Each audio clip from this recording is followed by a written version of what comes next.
ফুলে যাওয়া প্যানকেককে মধ্যখান থেকে ফাটিয়ে ভিতরে ডিম ঢুকিয়ে দেওয়া অথবা প্যানকেকের ডোর সাথে কুমড়ার বীজ সূর্যমুখীর বীজ মাখিয়ে এটাকে আরও বেশি হেলদি করে ফেলা। প্রিয় দর্শক, কোরিয়ান প্যানকেক মানেই ভিন্ন স্বাদ, স্বাস্থ্যকর এবং মজাদার।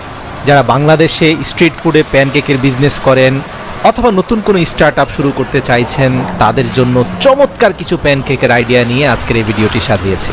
তো শুরুতে বলে দিয়েই, তারা 3 থেকে 4টি হ্যান্ড ডিভাইস, যেগুলোর নিচের অংশ স্টেনলেস স্টিলের রাউন্ড শেপে থাকে, এই হ্যান্ড ডিভাইসগুলো দিয়েই মূলত তারা ডোগুলোকে প্যানকেকে রূপান্তর করে। তো এই প্যানকেকগুলোর ডোগুলোর মধ্যখানে কিন্তু বিভিন্ন ফ্লেভারের চকোলেট মিক্স, ফ্রুট মিক্স, বিভিন্ন ধরনের মিক্স ঢুকিয়ে দেওয়া হয়, যার যেটা পছন্দ। তো হ্যান্ড ডিভাইস দিয়ে কিছুক্ষণ চাপ দেওয়ার পরে প্যানকেকগুলো অনেকটা আমাদের দেশীয় পরোটার আদলে স্থিতিস্থাপক হয়ে যায়। এরপরে সেগুলোকে উল্টিয়ে প্যানকেকগুলোকে কাস্টমারের কাছে সার্ভ করা হয়। বাচ্চাদের পছন্দের কথা চিন্তা করে অনেকগুলো ডোর সাথে স্ট্রবেরি ফুড কালার মিশিয়ে সেগুলোর মধ্যখানে নিউট্রেলা চকোলেট মিশ্রিত করে অনেকটা লাভ শেপের একটা প্যানকেক ডিভাইসের মধ্যে রেখে উপর থেকে চাপ দেওয়া হয়। কিছুক্ষণ রেখে দেওয়ার পরে চমৎকার স্থিতিস্থাপক একটা লাভ শেপের প্যানকেক রূপান্তরিত হয়, যেটা বাচ্চারা খুবই পছন্দ করে, যার ভেতরে থাকে পর্যাপ্ত পরিমাণ নিউট্রেলা চকলেট। এছাড়াও পর্যাপ্ত পরিমাণে মিল্ক পাউডার মিশ্রিত ডোগুলোর মধ্যখানে কালো জিরা এবং বিভিন্ন ধরনের হার্ব মিশিয়ে বেলেন দিয়ে অনেকটা রুটির শেপে নিয়ে আসার চেষ্টা করা হয়। এই ডোগুলোর মধ্যে আগে থেকে পর্যাপ্ত ইস্ট দেওয়া হয়, যার কারণে আপনি মেকানিক্যাল হিটিং ডিভাইসে রাখার পরে সেগুলো যথেষ্ট ফুলে যায়। তো এগুলোকে সরাসরি সাজিয়ে বিক্রি করা হয়, কারণ ফ্লাফি এই প্যানকেকগুলো অনেক মজাদার। অনেক ক্ষেত্রে এগুলোর মধ্যখানে চিজ এবং হার্ব মিক্স দিয়েও তৈরি করা হয়। যে যেভাবে পছন্দ করে মধ্যখানে সেটাই দিয়ে দেওয়ার চেষ্টা করে স্ট্রিট ফুডের হকাররা।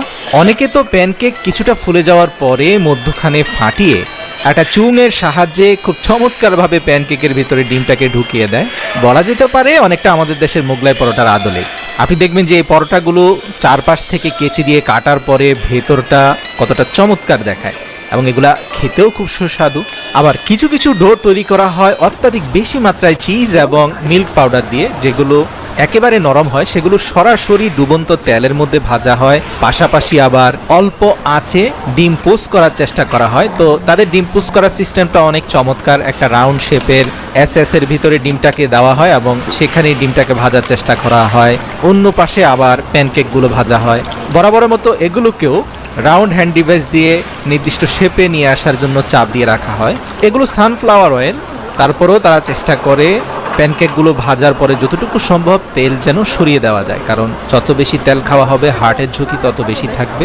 আপনি দেখবেন মধ্যখান থেকে প্যানকেকগুলোকে অনেক ক্ষেত্রে কেটে ভিতরের বাদাম দেখা যাচ্ছে, এবং তার সাথে আবার ভাজা ডিম ঢুকিয়ে দিয়ে কিছুটা সস, মেয়োনাইজ এবং মিল্ক পাউডার মিশিয়ে দেওয়া হয়, যেটা কোরিয়ানরা খুবই পছন্দ করে।